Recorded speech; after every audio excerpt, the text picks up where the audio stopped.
Bien, vamos a iniciar comentando acerca del uso prolongado de los inhibidores de bomba de protones. Recordemos que los inhibidores de bomba de protones son los fármacos que con mayor frecuencia se han prescrito a nivel mundial y son los fármacos que son más potentes y eficaces en relación al control de la secreción ácido gástrica y obviamente, como vemos en la imagen, el uso de estos fármacos se ha ido incrementando considerablemente año con año en comparación con algunos otros fármacos relacionados con el control de la acidez. Estos fármacos a nivel mundial juegan un papel importante en la prescripción, sobre todo en las enfermedades relacionadas con el ácido. Como vemos en los países europeos, así como en los países americanos, esto ha tenido un incremento sustancial. Recordando las indicaciones para el uso de estos medicamentos, está la enfermedad por reflujo en sus 3 variedades, la enfermedad acidopéptica, la dispepsia no ulcerosa y sobre todo no investigada, el síndrome de Solly-Ellison, tratamiento combinado en la terapia de erradicación del Helicobacter pylori y obviamente como gastroprotección en la profilaxis y tratamiento de la úlcera inducida por los antiinflamatorios no esteroideos. Es bien importante hacer un breve énfasis en cuáles aquellos grupos de enfermos que realmente requieren gastroprotección. Obviamente los de riesgo moderado, que tienen 1 o 2 factores de riesgo, como mayores de 65 años, que toman dosis altas de antiinflamatorios, historia de enfermedad acidopéptica no complicada, enfermedad grave concomitante o ingesta de múltiples AINES. El riesgo alto es cuando tienen 2 o más factores de estos moderados y de forma concomitante consumen aspirina, corticosteroides, anticoagulantes. Y obviamente los que tienen un riesgo muy alto son los que tienen historia de úlcera péptica con antecedentes de hemorragia, perforación o bien estenosis. Es importante recordar que la utilización de los inhibidores de bomba de protones como gastroprotección en pacientes que toman AINES representa un porcentaje bastante considerable, más del 50 que llega al 60% del total de las prescripciones, lo cual hace que el uso profiláctico rebase por mucho las indicaciones terapéuticas y ya empieza esto a prender focos rojos. Otra condición sin ser una indicación aprobada es el tratamiento de los IBPs para la profilaxis de úlceras de estrés ampliamente extendida a nivel hospitalario, a nivel mundial. Y la recomendación se circunscribe principalmente a pacientes que están internados en la unidad de cuidados intensivos y por sus patologías sistémicas tienen mayor riesgo de desarrollar algún fenómeno de hemorragia. Este es un estudio que les muestro en donde se evalúa la prescripción de IBPs por año en los Estados Unidos. Y vean el número, son 113.4 millones de prescripciones. Obviamente esto en dinero representa el 13.9 billones de dólares anuales, siendo la tercera causa de prescripción en los Estados Unidos. Y lo más triste es que entre el 50 y 69% de estas prescripciones de IBPs no tienen un sustento apropiado. Argumentan efectos financieros, riesgo-beneficio y sobre todo algunos para aliviar síntomas en enfermedades poco claras como es la dispepsia. Este es un estudio prospectivo en donde el resultado mostró que el 60% de los pacientes no tenían ninguna indicación para iniciar supresión terapéutica del ácido y 34% aún fueron egresados del hospital tomando este grupo de fármacos. El único predictor independiente para continuar el uso de IBP al egreso fue la duración de la estancia hospitalaria. Este estudio mostró que a mayor tiempo de estancia hospitalaria favorecía que las personas se egresaran tomando estos fármacos. A 3 meses el 80% de pacientes permanecían con inhibidores de bomba sin ninguna indicación adecuada y seguido a 6 meses la mitad de estos enfermos continuaban. De tal manera que ellos concluyen que los médicos de manera rutinaria iniciamos terapia supresora de ácido sin una indicación apropiada y lo peor, muchas de estas prescripciones continúan aún después de que el enfermo ha sido egresado. Estas prescripciones principalmente son más importantes a nivel de la atención primaria, sin embargo existe un número evidente de información que también muestra una frecuencia elevada a nivel de la atención especializada. Aquí vemos algunos números alarmantes, por ejemplo en España el 65%, en el Reino Unido el 54%, en Irlanda el 64% y en Alemania casi el 55% de las prescripciones de inhibidores de la bomba de protones no tienen una indicación óptima. Y les muestro un estudio que recientemente se publicó de México.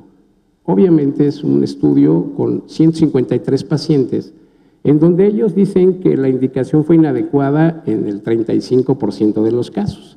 Comparado con las cifras que les acabo de mostrar en relación a países europeos, en donde se evaluaron miles de enfermos, este 35%, pues realmente yo creo que anda de andar igual del 60%.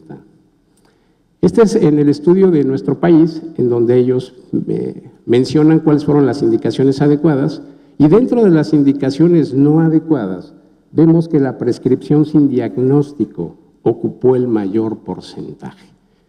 Y esto ya empieza a alarmarnos, ¿no?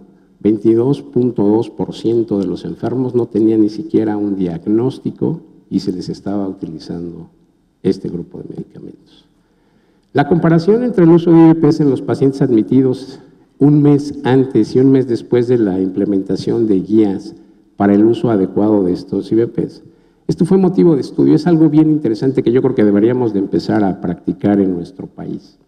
Este es un estudio en donde se hicieron guías para establecer de manera adecuada cuáles son las indicaciones precisas y el tiempo adecuado del uso de los inhibidores de bomba. Aquí utilizaron IVPs de manera, se evaluaron intrahospitalaria y una vez que fueron egresados, antes y después de la aplicación de estas guías.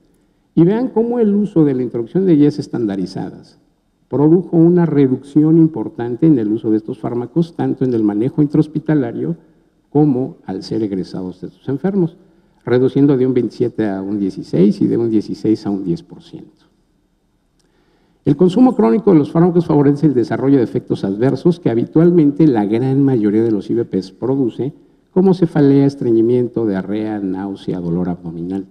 Afortunadamente, estas manifestaciones casi siempre son de aparición aguda, de intensidad leve, son autolimitadas, no están relacionadas ni con la dosis ni con la edad, tienen un escaso significado clínico y obviamente no existe diferencia significativa en ninguno de los fármacos que actualmente tenemos disponibles en el mercado. Como ven en la gráfica de abajo, prácticamente todos se comportan de la misma manera y no tienen una diferencia sustancial que haga mejor uno a otro. Lo que es cierto es que la elevada prevalencia y cronicidad de las enfermedades relacionadas con el ácido van a favorecer el consumo de estos fármacos, tanto en el medio ambulatorio como a nivel intrahospitalario. Esto es tan grave que 1 de cada 10 personas toma un inhibidor todos los días. Y obviamente esto ha generado ciertas preocupaciones. La pérdida de la barrera bactericida contra la ingestión de patógenos entéricos, las alteraciones en la absorción de ciertos nutrientes, la alteración en la morfología de la mucosa gástrica, así como el riesgo de efectos adversos de los medicamentos y obviamente el desarrollo de hipergastrinemia y la inducción de cambios hiperplásicos a nivel de la mucosa. Es importante recordar que los antisecretores gástricos tienen un efecto supresor y modulador del sistema inmunitario y por ende los IVPs reducen la capacidad oxidativa de los neutrófilos, disminuyen la acción linfocítica, causan apoptosis de las células natural killer y de los linfocitos T citotóxicos y obviamente esta hipoacidez puede llegar a generar colonización gástrica de bacterias patógenas. De tal manera que la disminución del pH gástrico va a favorecer la colonización del tracto digestivo superior por bacterias patógenas que van a producir un incremento en el riesgo de desarrollar procesos infecciosos, específicamente infecciones enterales por Clostridium difficile, neumonías, sobrepoblación bacteriana. En relación al Clostridium, este es un estudio dentro de las preocupaciones actuales de todos, en donde se evaluaron más de 1000 altas hospitalarias en un hospital de tercer nivel en Boston, en donde se comparó si el paciente tenía supresión de ácido o no tenía, y si tenía, si usaba bloqueadores H2 o bien inhibidores de bomba una vez al día o más, de manera más frecuente, más de una vez al día. Y ellos concluyen que al incrementar los niveles de supresión ácida con IVP se incrementa también el riesgo de infecciones nosocomiales, como es el Clostridium difficile, de una manera sustancial, sobre todo cuando se utiliza a dosis altas. Este es un estudio retrospectivo que se evaluó del 2003 al 2008 y estos pacientes tenían diagnóstico de infección por Clostridium difficile, de los cuales el 45% recibía IVP dentro de los primeros 14 días del diagnóstico y el 54% no recibieron esta terapia. El riesgo de infección recurrente por Clostridium tuvo un porcentaje de 42% más de desarrollar infección por Clostridium en comparación a aquellos que no lo recibían. Obviamente, el recibir el IVP durante un tiempo prolongado para infecciones de Clostridium incrementó de manera significativa el desarrollo de esta infección. Esta gráfica es muy interesante. Aquí vemos en un estudio del Reino Unido, nos presentan el total de pacientes con Clostridium y en blanco vemos lo que sucede a nivel de la comunidad. En las flechas de triángulos vemos el uso de antibióticos y en los círculos el uso de los inhibidores de bomba de protones. Recordemos que los antibióticos tienen mayor potencial de desarrollar esta infección, pero vean cómo su tendencia se ha mantenido e incluso tiende discretamente a disminuir en relación a lo que sucede con el ingreso de IVPs en la terapia, que conforme van sido prescribiendo esto va generando mayor aumento. Al hacer el análisis multivariable de los factores asociados a infección nosocomial, vean que son múltiples los valores y el uso de un IVP al día incrementa el riesgo de desarrollar esto, el cual se sube casi al doble cuando el IVP se da con mayor frecuencia. Sin embargo, recordemos que los antibióticos de bajo riesgo y aquellos de alto riesgo también juegan un papel importante al desarrollo de esto. De tal suerte que este estudio nos dice que no solo el uso de antibióticos de bajo riesgo o de alto riesgo son factores que van a generar problema para el desarrollo de Clostridium, sino también el uso de inhibidores de bomba y sobre todo cuando estos se utilizan de manera, digamos, a dosis altas, de manera indiscriminada. El IVP cuando se utiliza con mayor frecuencia y usamos antibióticos que tienen alto riesgo, pues obviamente la posibilidad de que esto suceda es mucho mayor. En relación a la neumonía adquirida en la comunidad, pues se ha estudiado mucho en los últimos 10 años si estos usos de protectores gástricos incrementan el riesgo de desarrollar neumonía. Y vean que en pacientes críticos, sobre todo ingresados en las unidades de cuidados intensivos, así como aquellos que tienen una ventilación mecánica, juega un papel importante. Los microorganismos que colonizan el tracto digestivo superior pueden tener acceso a las vías respiratorias inferiores a través de mecanismos como macro o microaspiración, sobre todo en aquellos que tienen los factores o los mecanismos de defensa de la vía aérea alterado, como es la intubación traqueal, el uso de fármacos sedantes, alteraciones motoras y sensitivas a nivel de la faringe, el uso prolongado de sondas nasogástricas o algunos fármacos que retrasan el vaciamiento gástrico. Este es un estudio que evaluó la asociación entre el uso de fármacos supresores de la secreción y neumonía adquirida en la comunidad. Y vean que la incidencia de esta neumonía es en el grupo que recibió antisecretores gástricos fue 2.4 por cada 100 personas por año en relación con 0.6% en aquellos que no reciben estos medicamentos. El riesgo de desarrollar neumonía entre consumidores actuales de IVP fue un poco mayor en relación a aquellos que ya tenían consumiendo estos fármacos por varios tiempo previo. Entre los consumidores de IVP, el riesgo de presentar neumonía parece ser que tuvo un comportamiento dosis dependiente. Este otro estudio evaluó el riesgo de la neumonía adquirida en la comunidad asociada al uso de inhibidores en un estudio que comparó 7.600 casos contra 34.000 controles. El uso actual de inhibidores se asoció a un mayor riesgo de neumonía, mientras que no se encontró asociación con el uso anterior del IVP. El inicio reciente del tratamiento, esto es, en los 7 días previos, tuvo una fuerte asociación con el riesgo de desarrollar este tipo de neumonías, mientras que el riesgo fue inferior cuando el tratamiento ya se había iniciado varios días atrás. Contrario a lo esperado, los sujetos más jóvenes, esto es menores de 40 años, tuvieron mayor relación de desarrollar una neumonía adquirida en la comunidad por uso de IVPs en comparación de la gente mayor. Este otro estudio muestra el riesgo de neumonía adquirida para pacientes con inhibidores, dependiendo el tiempo de inicio de los mismos. No hubo una diferencia significativa cuando fueron más de 7 días previos o más de 14 días, en comparación a aquellos que tuvieron el proceso infeccioso cuando iniciaban 2 días antes de que se hiciera el diagnóstico. Otro factor que se ha utilizado y se ha atribuido al uso prolongado de los inhibidores de bomba son los riesgos de fractura. Vean ustedes que los riesgos de fracturas más frecuentes es que tengan fracturas previas, deficiencia de vitamina B12, osteoporosis, caídas accidentales, anemia por deficiencias de hierro. Lo que es cierto es que el uso de inhibidores puede influir en el mecanismo óseo por la inhibición de la bomba de protones osteoplástica, lo cual va a disminuir la resorción ósea. Y esta supresión puede disminuir la absorción intestinal del calcio y obviamente estados como hipergastrinemia pueden inducir hiperplasia de las glándulas paratiroideas. En relación a la absorción de nutrientes importantes en relación a la presencia de calcio, osteoporosis y fractura, este estudio, donde se evaluaron 130.487 mujeres, entre edad promedio de 50 a 79 años, en un seguimiento de casi 8 años, vieron que el riesgo de fractura, sobre todo de cadera, fue mínimo, en comparación al de columna, antebrazo, muñeca y totales. El uso de IVPs no se asoció con fractura de cadera, pero sí en forma modesta con la fractura de columna, antebrazo, muñeca. En base a las densitometrías, este análisis cruzado no mostró diferencia en usar IVP en relación con los controles en relación a la osteoporosis de cadera. Tampoco mostró evidencia diferente en que pudiera alterar osteoporosis o favorecer osteoporosis a nivel de columna lumbar.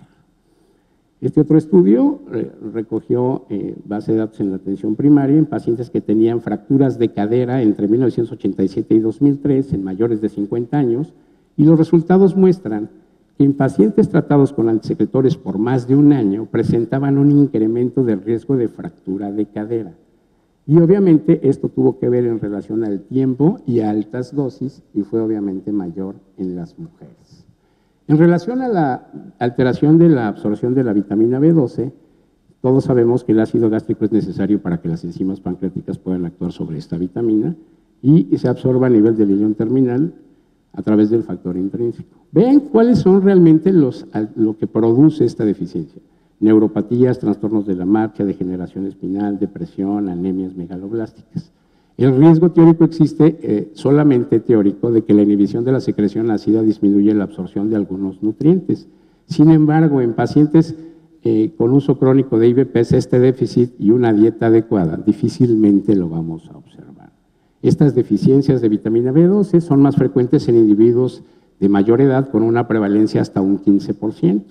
Y la evidencia que asocia el déficit de esta vitamina con el uso prolongado, pues realmente se basa en estudios observacionales retrospectivos con un tamaño de muestra muy reducido. No existe este efecto adverso grave en el sentido de que puede tratarse con soporte oral complementario. Los estudios que hay en relación a esta alteración no son concluyentes. Para el uso prolongado, los inhibidores de la secreción ácida, sobre todo del IVP, sí se pueden presentar sobre todo en ancianos y en pacientes desnutridos. Actualmente no existe una indicación rutinaria para estar evaluando estos controles de manera constante. Realmente el uso prolongado sí puede llegar a generar algunos problemas a nivel del magnesio.